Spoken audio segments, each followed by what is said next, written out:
توانائی کی بچت کے لیے حکومت کے بڑے اقدامات۔ قومی اقتصادی کونسل کا بازار رات 8:30 بجے بند کرنے کا اصولی فیصلہ۔ وزیر اعظم کی زیر صدارت اجلاس۔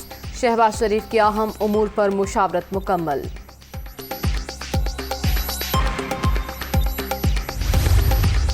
پاکستان کی سالمیت اور خود مختاری کا تحفظ پاک فوج کے لیے مقدس فریضہ۔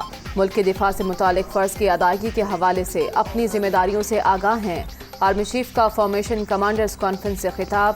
شرکاء کو پیشہ ورانہ امور، قومی سلامتی کو درپیش چیلنجز اور جوابی اقدامات پر بریفنگ۔